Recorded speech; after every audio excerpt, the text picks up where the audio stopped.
проводим Республиканское методическое объединение учителей физической культуры по выполнению плана реализации мероприятий, концепции преподавания учебного предмета физическая культура в Республике Коми. Извините. Так.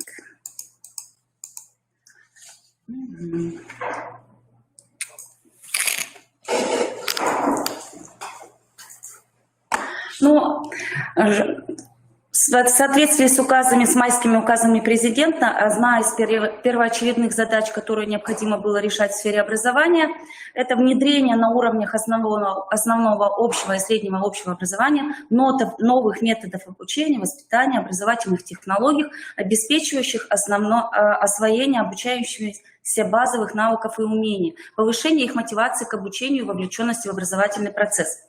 Предметная область физическая культура не стала исключением, поэтому была предложена концепция по преподаванию учебного предмета физическая культура.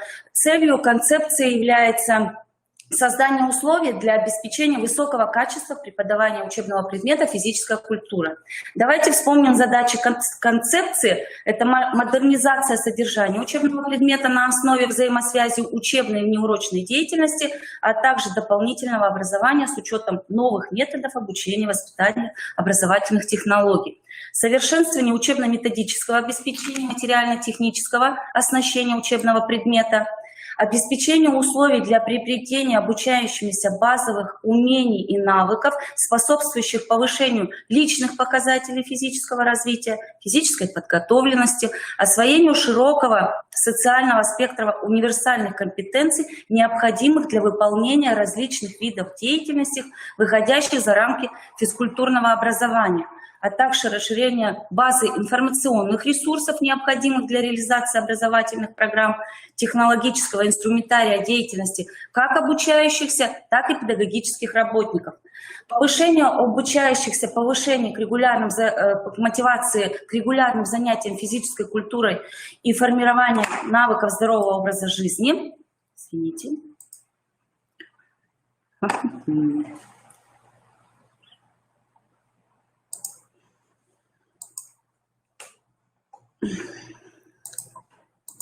А где же мой техник теперь?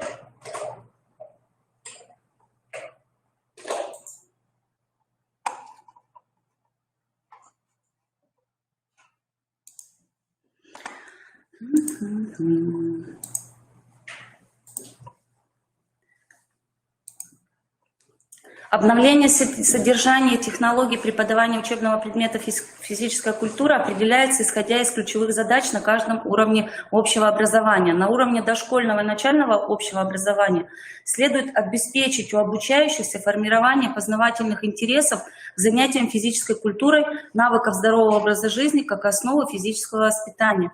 Приоритетом в обучении является получение знаний и умений, выполнение базовых упражнений средствами гимнастики для правильного формирования опорного двигательного аппарата, развития гибкости, координации и моторики, приобретение двигательного опыта и интеллектуального развития средствами различных видов спорта, не наносящих ущерба здоровью обучающихся, получение элементарного удовлетворения от выполнения физических упражнений через игровую деятельность. Напоминаю, что на уровне дошкольного начального общего образования игровая деятельность является ведущей.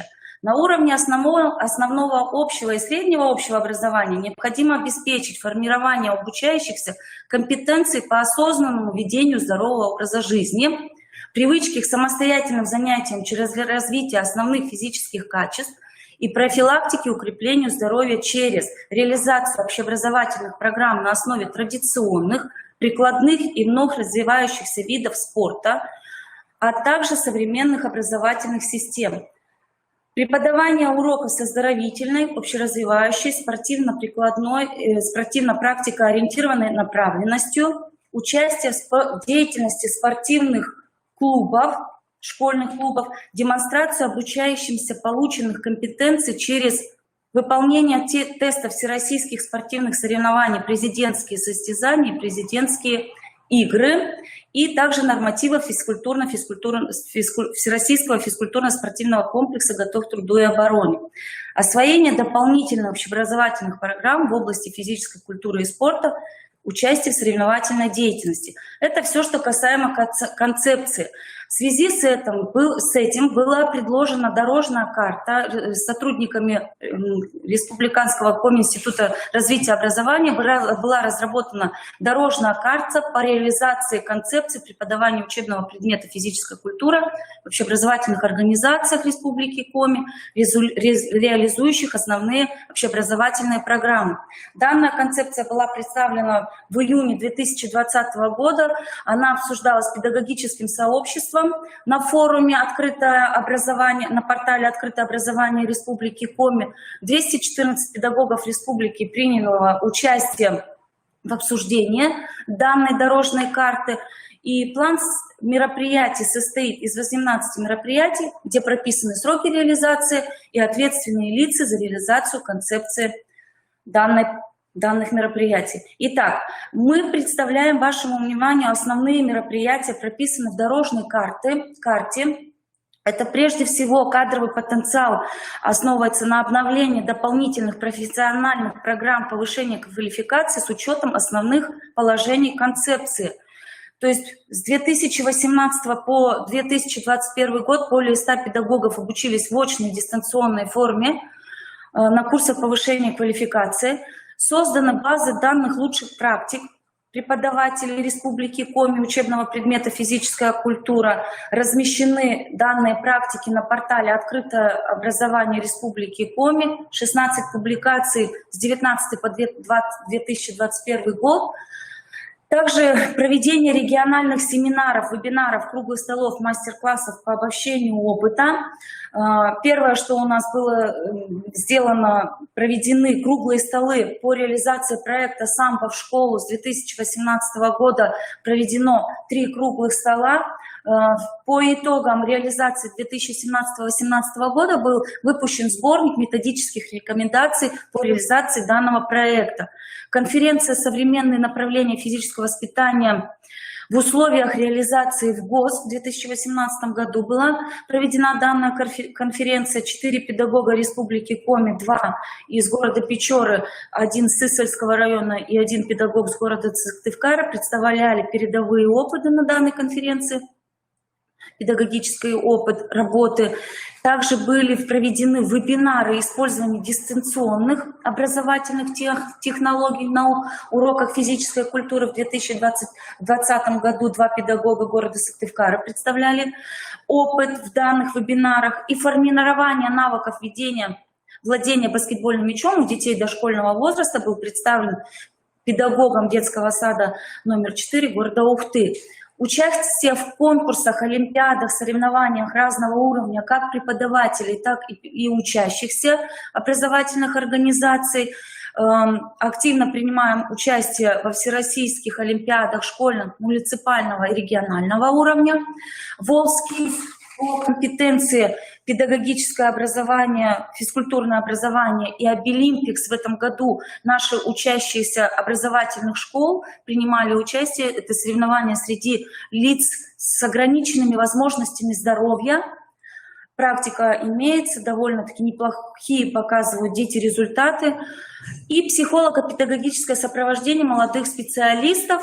Это на базе школ города Сыктывкара активно работает педагогический колледж имени Куратова со студентами, будущими специалистами, и внутри школ реализуются программы наставничества. Также организовано заседание республиканских методических объединений учителей физической культуры по концепции в образовательных организациях. Проведены 11 заседаний в период с 19 по 21 год. изучение и распространение методических рекомендаций по преподаванию учебного предмета физическая культура, в том числе через внедрение вариативных практикоориентированных методов обучения. В основном опыт представляют педагоги на конференциях республиканского и всероссийского уровня. И также выпущены методические рекомендации по ведению проекта «Самбо в школу», как уже говорила ранее, урок ГТО, модуль урок ГТО, и по организации проведения регионального этапа Всероссийской олимпиады школьников. Все эти рекомендации находятся на сайте КРИРО открытого портала образования Республики Коми. И еще один из моментов карты, дорожной карты по внедрению концепции – это мониторинг количественного и качественного показателя обучающихся и работников сферы образования, выполнивших нормы комплекса ГТО в Республике Коми. На сегодняшний день цифры по работникам сферы образования мы не можем сказать, чуть попозже будут эти цифры обработаны, но тенденция такая, что Коми Республика занимает 10-ю строчку в рейтинге по внедрению комплекса 55 регионов России и первое место по внедрению среди субъектов Северо-Западного федерального округа. Данные предоставлены за 4-й квартал 2020 года, поэтому это благодаря, показатели такие достигнуты благодаря тому, что были подготовлены курсы по повышению квалификации, по подготовке судей, которые могут принимать тестовые упражнения комплекса ГТО. Много педагогов школ прошли обучение и теперь имеют возможность принимать на базе своих школ и спортивных клубов данные тестовые упражнения как среди обучающихся, так и среди сотрудников школы и родителей. Поэтому работа свои, так скажем, плоды приносит.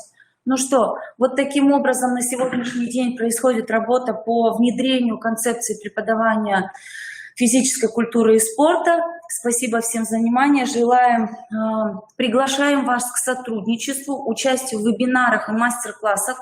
По поводу мастер-классов в 2018-2019 году у нас работа велась активно, пока не случилась всем известная нам пандемия. У нас было проведено порядка 6 мастер-классов. Это в рамках курсов повышения квалификации.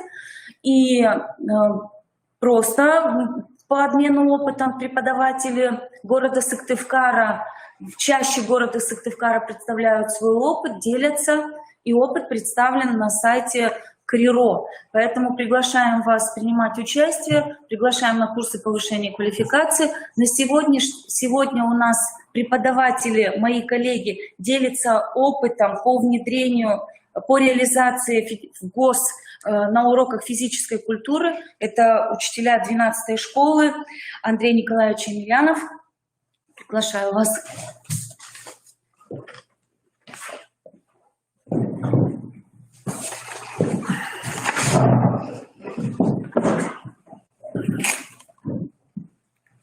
Добрый день, уважаемые слушатели. Сегодня представился прекрасный момент поговорить, поделиться опытом работы по части реализации федерального государственного образовательного стандарта на уроках физической культуры. Вообще, исходя из требований времени, несомненно меняется и подход к современному уроку. Современный урок должен отражать прежде всего владение классической структурой урока на фоне активного применения собственных творческих наработок, как в смысле его построения, так и в подборе содержания учебного материала, технологии его подачи, ну и, естественно, тренинга. Требования нового стандарта не являются чем-то абсолютно новым для практикующих преподавателей. И все же у многих педагогов образовательных организаций эти требования вызвали тревогу и неуверенность в своих силах. Как спроектировать урок, который формировал бы не только предметы, но и метапредметные результаты? Естественно, возникает вопрос. Какие из предложенных в учебнике заданий целесообразно отобрать для урока? Какие методы и приемы работы будут эффективными? Какие формы организации деятельности учащихся стоит применять? И много-много других вопросов. Предлагаю на примере урока физической культуры рассмотреть основные отличия традиционного урока от урока, построенного по принципу системно-деятельного подхода. Сейчас я включу презентацию для наглядности. Подробную структуру урока мы, естественно, рассматривать не будем, тем более технологическую карту мы затрагивать тоже не будем. Мой коллега сегодня постарается вам доложить все нюансы технологической карты урока. Мы с вами будем все-таки отталкиваться от требований к уроку. Ну и давайте уже ближе к теме. Первое требование урока, да, здесь у меня на слайде указано, это объявление темы и учебных задач. Что касательно традиционного урока, конечно, раньше преподаватель сам сообщал и тему урока, и учебные задачи урока. Что касается системно-деятельного подхода, то тут уже тему урока и тем более учебные задачи урока учащиеся формируют сами. Учитель лишь наводит на тему урока. Что касается учебных задач, то здесь, конечно, нужно уже полностью проводить и актуализацию знаний, способов действий, чтобы ребята сами уже потом определили учебные задачи на урок. Идем дальше. Планирование урока. У меня вот здесь стоят буковки У, это обозначение, да, учителя. То есть в планировании урока в традиционной системе, опять же, преподаватель формирует и сообщает учащимся, да, чему должны научиться ребята. В системно-деятельностном уроке происходит планирование учащимися способов достижения намеченной цели. Здесь учащиеся сами выявляют пути решения проблемы.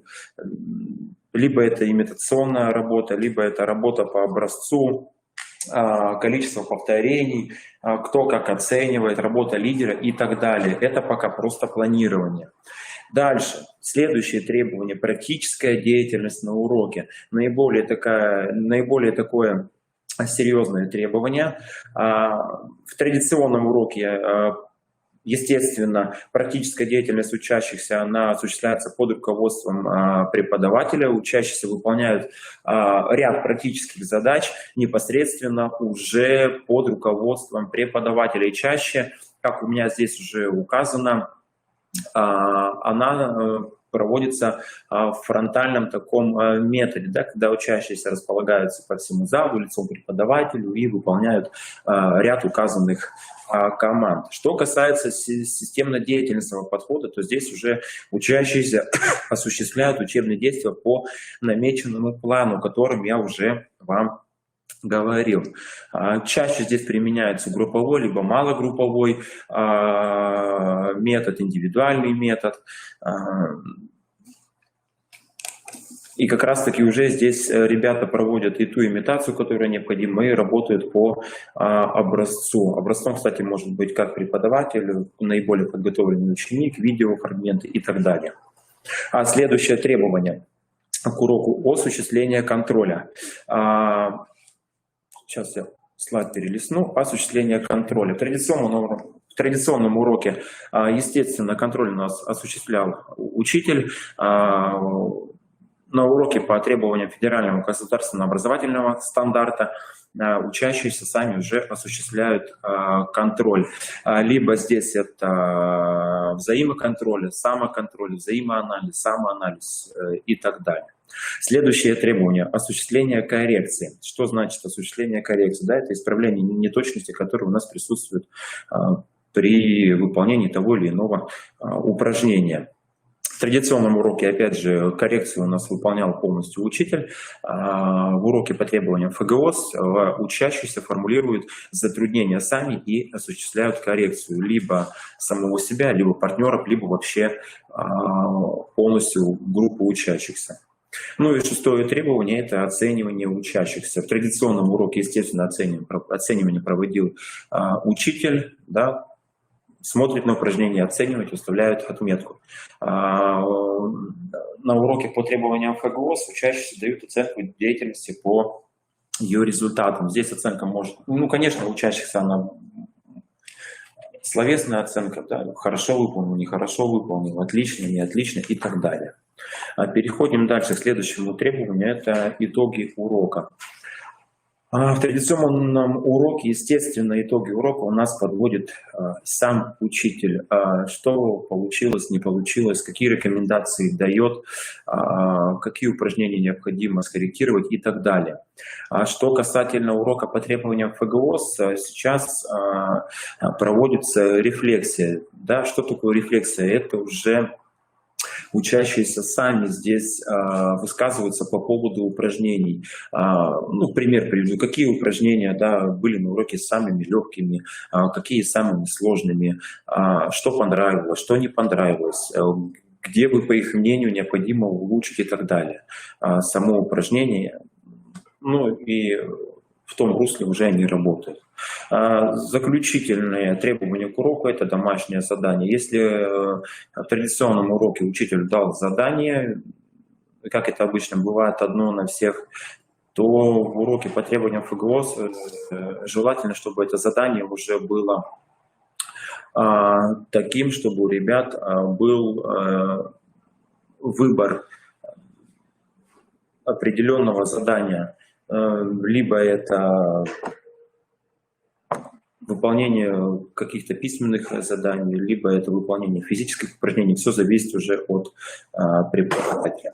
Уважаемые слушатели, исходя из вышесказанного, не следует делать выводов, что мы полностью ушли от традиционной системы образования. Структура системы все равно осталась. Не поменялись сама суть обучения физическому упражнению. У нас остался по-прежнему этап обучения, да, разучивания упражнения, повторения, закрепление, совершенствование, это у нас по-прежнему все осталось. Поменялись подходы, методы, изменились собственные творческие наработки, изменился подбор содержания самого учебного материала, подача самого материала. У ребят появился некий выбор. Что еще охота добавить? Непосредственно, если, конечно, кто-то придерживается проведения урока по ФГОС, то, наверное, он заметил, что сама доминация учителя, доминирование учителя на уроке, оно несколько ушло, да, и теперь учитель является неким таким помощником на уроке, он наводит на мысли правильные решения, он сопровождает учащихся по уроку. У меня все. Теперь я слово передаю своему коллеге Юрию Владимировичу Макарову. Спасибо.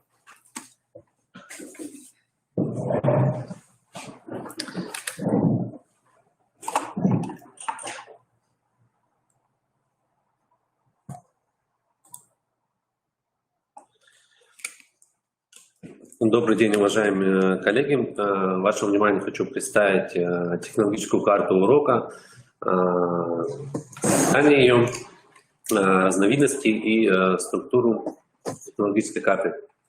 Понятие технологическая карта пришло в образование из промышленного производства. Технологическая карта в дидактическом смысле представляет собой проект учебного процесса, где представлено довольно подробное описание действий от цели до результата урока с использованием инновационной технологии работы с информацией.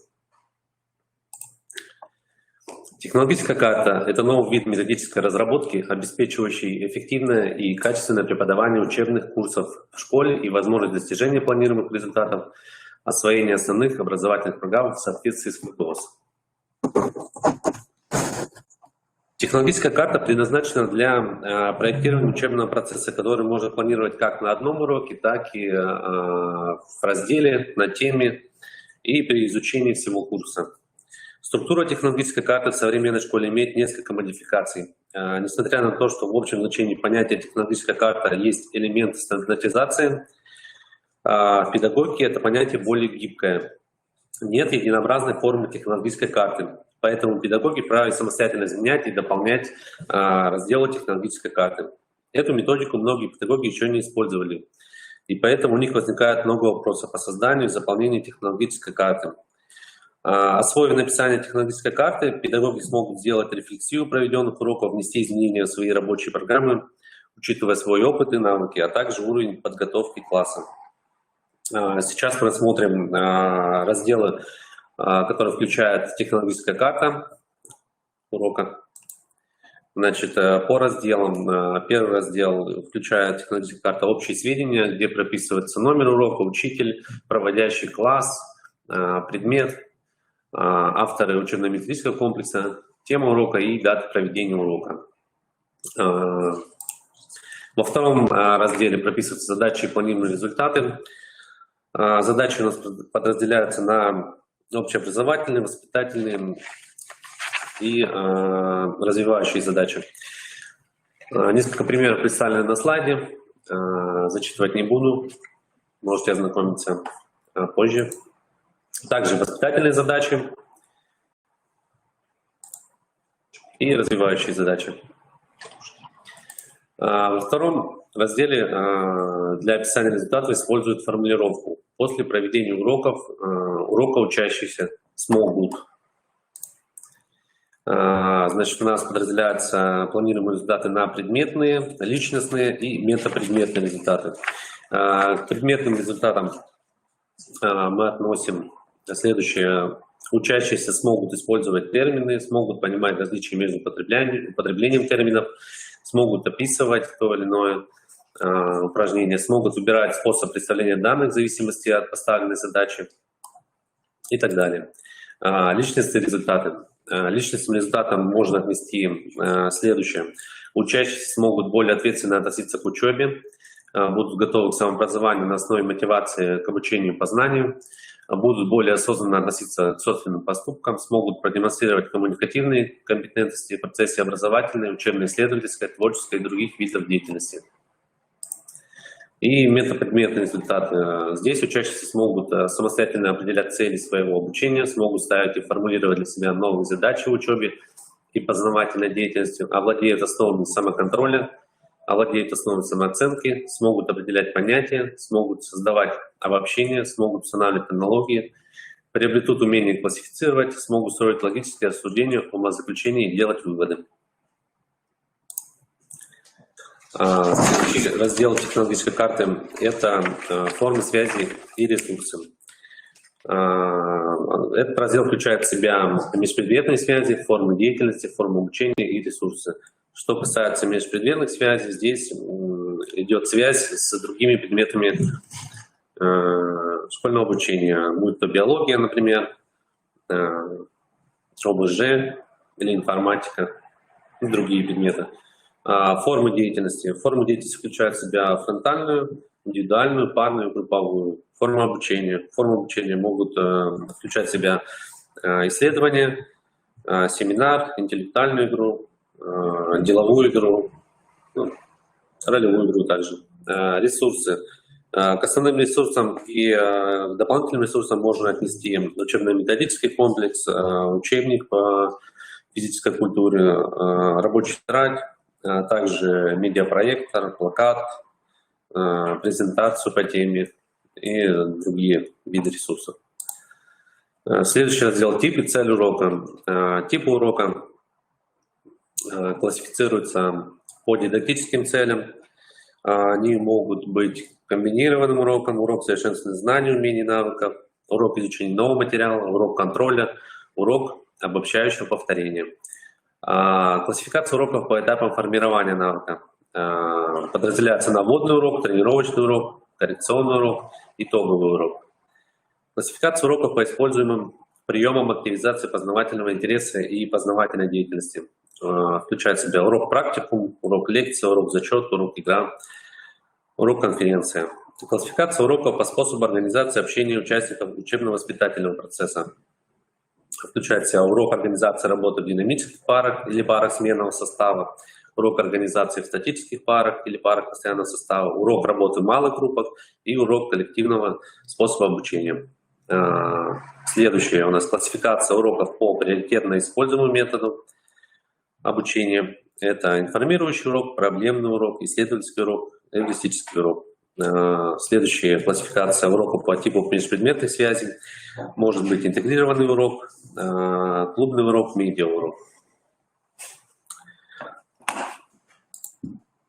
Следующий раздел включает цель урока. Цель урока формулируется в виде отлагательного существительного. Например, разучивание, закрепление, повторение, либо совершенствование. Пятый раздел технологической карты урока – это этапы урока. Этапы урока включают в себя вводную часть, где находится организационный блок. В данном блоке ставится цель и задача деятельности обучающихся, мотивация учебной деятельности обучающихся. Основная часть включает в себя информационный блок и аналитический блок. Информационный блок включает актуализацию знаний, первичное усвоение новых знаний и повторение изученного. И аналитический блок включает в себя первичную проверку понимания, первичное закрепление, контроль усвоения, обобщение ошибок и их коррекция. И заключительная часть. Заключительная часть включает в себя оценочный блок и рефлексивный блок. Оценочный блок включает в себя подведение итогов занятия, оценивание, информация о домашнем задании. Рефлексивный блок включает возвращение к ожидаемым результатам, обсуждение форм работы и возникших трудностей. Примеры деятельности преподавателя и пример деятельности обучающихся я не буду вам уже сообщать, потому что Андрей Николаевич затронул эту тему. Данные примеры представлены на слайде. Если будет желание, можете будет посмотреть. Так, еще бы, что я хотел дополнить по структуре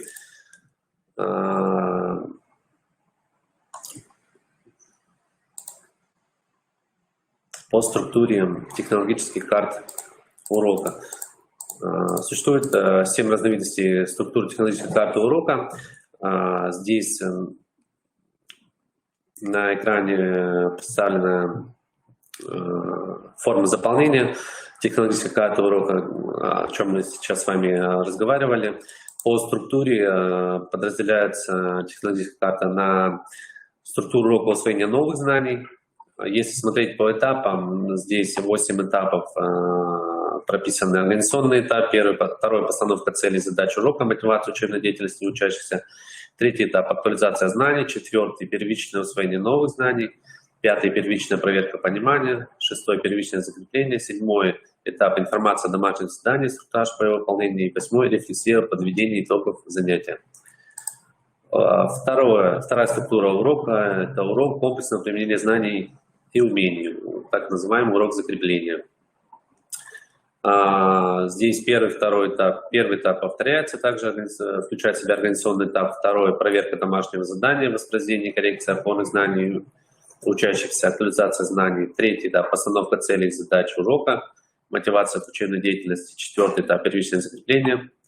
Пятый — творческое применение и добывание знаний в новой ситуации. Шестой — информация о домашнем задании, инструктаже выполнения. Седьмой — рефлексия. Третья структура урока — актуализация знаний и умений, урок повторения. Зачитывать не буду.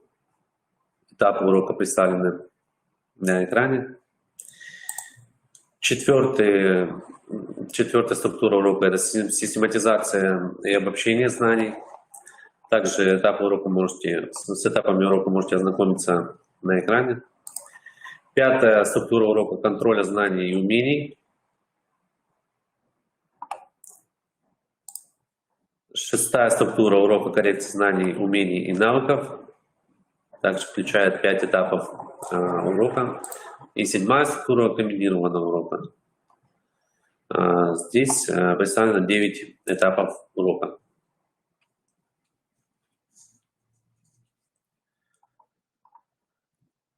Образцы технологических карт урока представлены на портале «Открытое образование Республики Коми».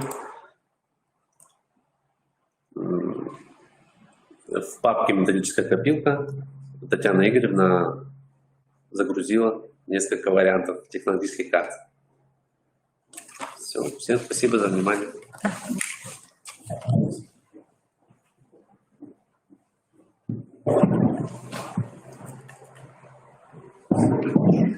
Ну что, уважаемые коллеги, наше республиканское методическое объединение учителей физической культуры подходит к концу. Мы с вами познакомились, подвели итоги внедрения концепции предмета физическая культура. Мы услышали опыт наших коллег. Надеюсь, что можно его использовать, будете использовать, применять. Ждем от вас ваши наработки, делитесь. Все ваши наработки будут представлены на портале «Открытое образование Республики Коми». Ну, надеемся на плодотворное сотрудничество. Всем спасибо.